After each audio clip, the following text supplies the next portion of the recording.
명의 수석보좌관 회의에서 이번 피격 사건 관련해서 엿새 만에 대국민 사과 입장을 밝혔습니다. 그러면서 재발 방지 위한 실질적 방안 마련 강조했는데 관련 발언 잠시 들어보시겠습니다.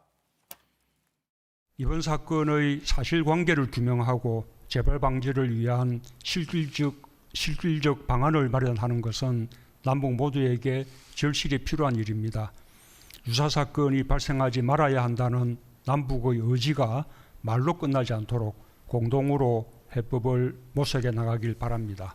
이번 비극적 사건이 사건으로만 끝나지 않고 대화와 협력의 기회를 만들고 남북관계를 진전시키는 계기로 반전되길 기대합니다.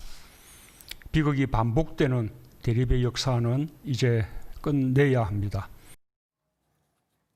예. 대통령 이제 발언에서는요. 남북 관계 개선에 대한 이제 비극적인 사건이지만요. 개선에 대한 이야기도 좀 있습니다. 네. 그러니까 그거는 이제 이렇게 저는 해석을 했습니다. 만일 이제 김정은 위원장이 전례 없이 이제 사과를 한 거 아닙니까?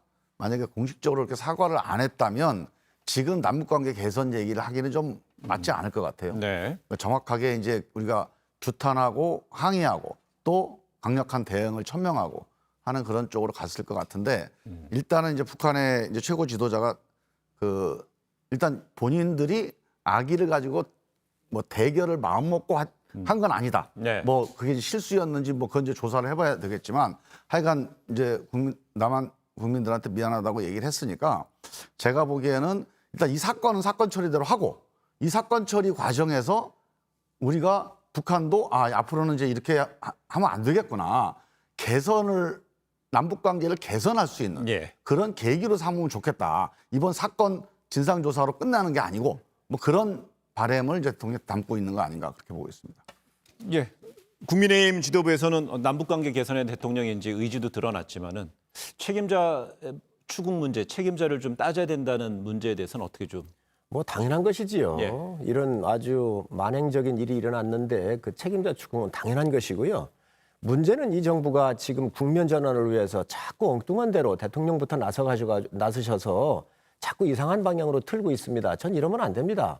문제는 우리 정부가 국민 보호를 못한 거에 대한 대통령의 47시간 동안 아무 조치도 안 한 거에 대한 그 사과부터 진정한 사과부터 있어야 되고요.